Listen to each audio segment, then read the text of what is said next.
Hello guys, soulmate ലവിൻ്റെ പുതിയൊരു വീഡിയോയിലേക്ക് എല്ലാവർക്കും സ്വാഗതം. അപ്പോൾ തമ്പനയിൽ കണ്ടതുപോലെ തന്നെ നമ്മൾ ഇപ്പോൾ പോകുന്നത് കൊല്ലൂരേക്കാണ്. അപ്പോൾ കുറേ നാളായി വിചാരിക്കുന്നു കൊല്ലൂരേക്കൊന്ന് വരണമെന്ന്.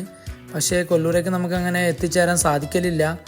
ദേവി വിളിച്ചു കഴിഞ്ഞാൽ മാത്രമേ നമുക്ക് കൊല്ലൂരേക്ക് പോകാൻ പറ്റൂ എന്നാണ് നമ്മളെ ഒരു വിശ്വാസം. റോഡിൻ്റെ പണി നടക്കുന്നതുകൊണ്ട് ഭയങ്കര ട്രാഫിക് ബ്ലോക്കാണ്. ഇപ്പം നമ്മൾ മൊഗ്രാപുത്തൂരാണ് ഉള്ളത്. അപ്പോൾ കിച്ചുവിൻ്റെ കയ്യിലാണ് വീഡിയോ എടുക്കാൻ കൊടുത്തിട്ടുള്ളത്. പപ്പ ഫ്രണ്ട് സീറ്റിൽ ഇരുന്നിട്ട് എന്തോ ഫോൺ ഞെക്കുന്നുണ്ട്. പിന്നെ അമ്മ ഉണ്ട്, അമ്മുണ്ട്, ഞാൻ ബാക്കിൽ ഇരുന്നിട്ടുണ്ട്. അമ്മ ഹായ് എല്ലാം പറയുന്നുണ്ട്. എല്ലാം ഇന്ന് വീഡിയോ എടുക്കാനെല്ലാം ഫുള്ള് കിച്ചുവാണ്. കാസർഗോഡ് നിന്ന് ആകെ കൊല്ലൂരേക്ക് ഏകദേശം 150 കിലോമീറ്റർ മാത്രമേ ഉള്ളൂ. അപ്പോൾ നമുക്ക് ഇവിടെ നിന്ന് അടുത്താണ്, അധികം ദൂരമൊന്നുമില്ല. പിന്നെ ക്ലൈമറ്റും അത്യാവശ്യം നല്ലതാണ്, മഴയും കാര്യങ്ങളൊന്നുമില്ല. അങ്ങനെ എന്തെല്ലോ ചളിയും കാര്യങ്ങളും ഇങ്ങനെ പറഞ്ഞ് കിച്ചുവിനെ കുറേ തമാശയാക്കി സ്വയ്പ്പാക്കിയിട്ടെല്ലാം നമ്മൾ ഇങ്ങനെ വരുന്നുണ്ട്. അപ്പോൾ അമ്മ എല്ലാം ഇരുന്നിട്ട് എന്തോ ആലോചിക്കുന്നുണ്ട്. അമ്മു ഞാനിങ്ങനെ ഓരോ ചളി പറയുന്നുണ്ട്. നമുക്ക് വിശക്കുന്നതിന് മുമ്പ് തന്നെ വണ്ടിക്ക് വിശക്കാൻ തുടങ്ങി. അങ്ങനെ വയറ് നിറയെ ഭക്ഷണം വാങ്ങിക്കൊടുത്തിട്ടുണ്ട് നമ്മളെ വണ്ടിക്ക്. അപ്പോൾ കേരളത്തിലെ പ്രൈസും ഇവിടുത്തെ പ്രൈസും തമ്മിൽ നല്ലൊരു ഡിഫറൻസ് ഉണ്ട്. അങ്ങനെ നമ്മൾ പെട്രോൾ അടിക്കുമ്പോൾ നല്ലൊരു ഇത് നമുക്കിവിടുന്ന് കാണാൻ പറ്റും. അപ്പോൾ നമ്മൾ വീണ്ടും നമ്മുടെ യാത്ര ഇവിടുന്ന് തിരിച്ചിരിക്കുന്നു. അടുത്ത പരിപാടി നമ്മുടെ ഫുഡ് അടിയാണ്. അങ്ങനെ ഒരു വെജിറ്റേറിയൻ ഹോട്ടലിലേക്ക് തന്നെ കയറി. കിച്ചും ഞാനും മത്സരിച്ചിട്ടാണ് വീഡിയോ എടുക്കുന്നത്. ഓനെടുത്തതാണോ ഞാനെടുത്താണോ ഏറ്റവും കൂടുതൽ നന്നായെന്ന് തീരുമാനിക്കാൻ വേണ്ടിയിട്ടാണ് അങ്ങോട്ടും ഇങ്ങോട്ടും ഓരോ വീഡിയോ എടുക്കുന്നത്. ഞാനും പപ്പയും അമ്മയെല്ലാം മീൽസാണ് ഓർഡർ ചെയ്തത്. പക്ഷേ അമ്മുവും കിച്ചും കൂടിയിട്ട് ബട്ടർ നാനോ പനീർ മസാല എന്നൊക്കെ പറഞ്ഞെന്തല്ലോ വാങ്ങുന്നുണ്ടായിന്. പക്ഷേ എനിക്ക് രാത്രി ഒരു പിടി നമ്മുടെ ചോറ് കഴിച്ചിട്ടില്ലെങ്കിൽ ഉറക്കമില്ല. പക്ഷെ ഉറങ്ങാൻ വേണ്ടിയിട്ടല്ല, എന്നാലും അതൊരു ശീലമായിപ്പോയി. അങ്ങനെ നമ്മൾ ഭക്ഷണമെല്ലാം കഴിഞ്ഞതിന് ശേഷമാണ് ഇവരെ രണ്ടാളെ പനീർ മസാലയെല്ലാം വന്നത്. അപ്പോൾ ഗൈസ്, ഇത് ഡേ 2 ആണ്. അപ്പോൾ ഇന്നലെ നമ്മൾ ഭക്ഷണം കഴിക്കുന്നിടത്ത് വെച്ചാണ് നമ്മളെ വീഡിയോ നിർത്തിയത്. അങ്ങനെ രാത്രി എത്തിയതിന് ശേഷം റൂം കിട്ടാൻ നല്ലൊരു ബുദ്ധിമുട്ടായി ഞങ്ങൾക്ക്. അപ്പോൾ നല്ല തിരക്കാണ് ഇവിടെ. നമ്മൾ ഇത്രയും തിരക്ക് പ്രതീക്ഷിച്ചിട്ടുണ്ടായിരുന്നില്ല. എല്ലാ റൂമും ബുക്കായി. അപ്പോൾ അമ്പലത്തിന് തൊട്ടടുത്ത് നമുക്കൊരു ചെറിയൊരു റൂം നമുക്ക് കിട്ടി. പക്ഷേ 3000 രൂപയാണ് അവർ നമ്മളോട് ചാർജ് പറഞ്ഞത്.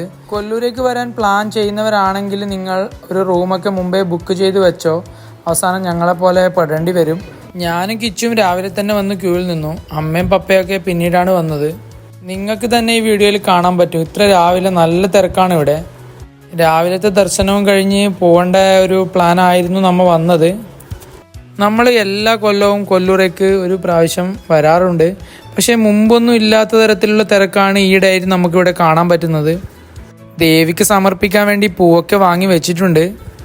ഇനിയും വൈകുന്നതോടുകൂടി ആൾക്കാരുടെ എണ്ണം കൂടിക്കൂടി വരും. ദേവി സഹസ്രനാമമൊക്കെ ഇവിടെ നിന്ന് ചെല്ലുന്നുണ്ടായിരുന്നു. ഗോപൂജയാണ് ഇവിടെ നടക്കുന്നത്. ഇന്ന് കണ്ടതിൽ വെച്ച് എനിക്ക് ഏറ്റവും ഇഷ്ടപ്പെട്ട ഒരു കാര്യമായിരുന്നു ഇത്.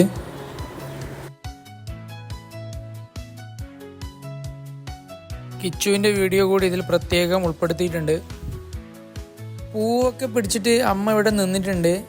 തൊട്ടടുത്ത് അമ്മുക്കുട്ടിയുണ്ട്, പിന്നെ ഞാനുണ്ട്, പപ്പയുണ്ട്. പുങ്ക സ്മൈൽ ക്യൂട്ടാർക്കെന്ന് പറഞ്ഞ പോലെ കിച്ചു ഒരു സ്മൈലൊക്കെ ഇട്ടിട്ട് ഇവിടെ ബാക്കിലുണ്ട്. പിന്നെ നന്ദിയെ കാണുമ്പോൾ എല്ലാവർക്കും എന്തെങ്കിലും ഒന്ന് പറയാനുണ്ടാവും.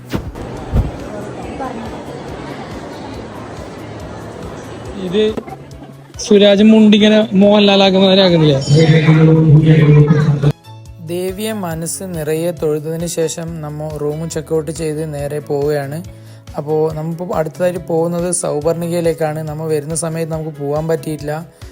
അന്നൊക്കെ വരുന്ന സമയത്ത് കുറേ കുരങ്ങന്മാരോട് ഉണ്ടായിരുന്നു. പക്ഷെ ഇപ്പോൾ ആരും കാണുന്നില്ല. ആകെ ഒരു കുരങ്ങനെ മാത്രമേ നമ്മൾ ഇവിടെ നിന്ന് കണ്ടിട്ടുള്ളൂ. അടുത്ത വംശനാശം സംഭവിക്കാവുന്ന ജീവി കുരങ്ങനാണെന്നൊക്കെ അമ്മു തട്ടി വിടുന്നുണ്ടായിരുന്നു. അപ്പോൾ കുരങ്ങന്മാർക്ക് കൊടുക്കാൻ വേണ്ടി കുറച്ച് ബന്നൊക്കെ നമ്മൾ വാങ്ങിയിട്ടുണ്ടായിരുന്നു. പക്ഷേ കുരങ്ങന്മാർ ബന്നൊന്നും കഴിക്കുന്നില്ല. അങ്ങനെ പോകുന്ന വഴിക്ക് വീണ്ടും നമുക്ക് കുറച്ച് കുരങ്ങന്മാരെ കണ്ടു. അങ്ങനെ അവർക്കൊക്കെ സംഭവം കൊടുത്തിട്ട് നമ്മൾ തീർക്കുകയാണ്.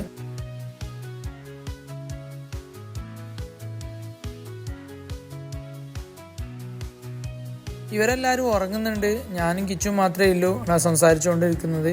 അപ്പോൾ നല്ലൊരു യാത്രയായിരുന്നു. അപ്പോൾ ഈ വീഡിയോ നമുക്കിവിടെ വൈൻഡപ്പ് ചെയ്യാം. Okay, bye.